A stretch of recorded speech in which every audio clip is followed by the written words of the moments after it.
वे कांग्रेस के आगे नतमस्तक होने को मजबूर राजद, क्या कहानी है? देखिए, कल का जो डेवलपमेंट है, घटनाक्रम है, वो बड़ा नाटकीय रहा है। इस बात को आप जान लीजिए।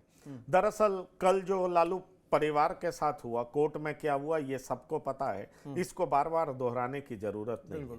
लेकिन उसके बाद माना जा रहा था कि राहुल गांधी और लालू प्रसाद से की मीटिंग होगी, तेजस्वी यादव की मीटिंग होगी, पर वो मीटिंग हो नहीं पाई। और दरअसल आपको याद होगा कि परसों जब मुकेश साहनी भी दिल्ली के लिए रवाना हुए थे तो उन्होंने ये बात रखी थी कि बहुत लोग बीमार हैं, दिल्ली जाकर के उनका इलाज हो जाएगा, क्योंकि बड़े बड़े डॉक्टर वहीं रहते हैं। पर यहाँ बड़े डॉक्टर का इलाज तो दूरदर्शन तक संभव नहीं हो पाया। और मैसेज बड़ा कांग्रेस के तरफ से साफ था कि हम 61 सीट, मैं दर्शकों आपको बता देना चाहता हूं, कम से कम 61 सीट पे लड़ेगी कांग्रेस। एक दो बढ़ जाए तो ठीक है, 61 से 60 नहीं होगा। मैं रिपीट कर दे रहा हूं, कम से कम 61 पे लड़ेगी कांग्रेस। और ये सोच अल्लावरू की है।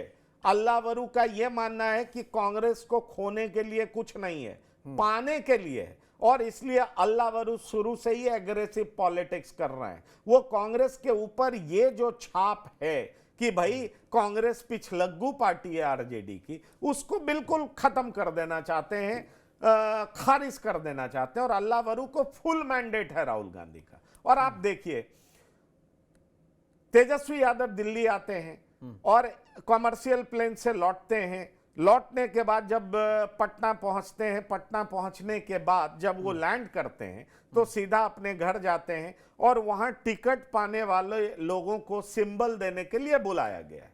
ये देखिए, जब सिंबल देने के लिए बुलाया गया तो कई लोगों की भीड़ होती है। तेजस्वी संजय यादव जैसे ही घर पहुंचते हैं, तमाम टिकटार्थी को कह दिया जाता है वापस जाइए, उनको उनके आवास से बाहर कर दिया जाता है। अब बहुत तरह की बात उठने लगती है, आखिरकार ये हुआ क्या?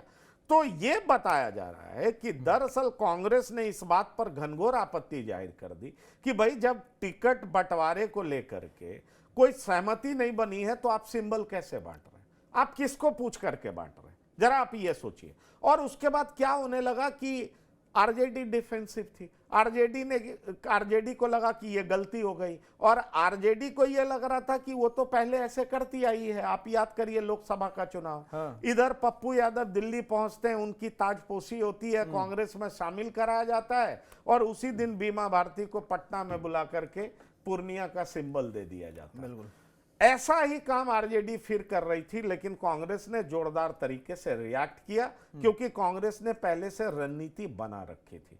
कांग्रेस ने अपने हर डिस्ट्रिक्ट प्रेसिडेंट को कह दिया कि भाई हर विधानसभा से एक नाम तय रखिए जिनको हम चुनाव लड़ाएंगे, क्योंकि अगर हम चुनाव नहीं लड़ाएंगे तो इस तरह से हम मुंह की नहीं खाएंगे, हम किसी का पिछलग्गू नहीं बनेंगे। और यह मैसेज बहुत साफ दे दिया गया आरजेडी को।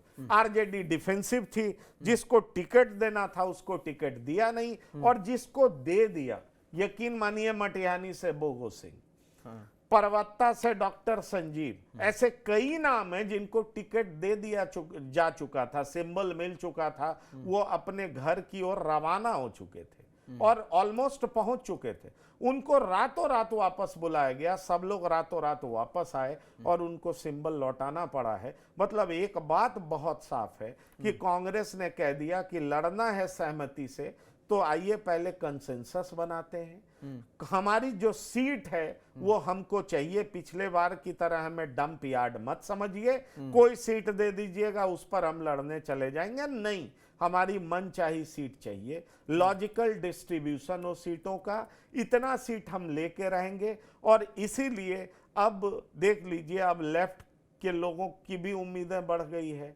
अब आरजेडी बड़े भाई की तरह व्यवहार नहीं कर रही है, और कांग्रेस ने ऐसी चाल चली कि आरजेडी सरेंडर होती दिखाई।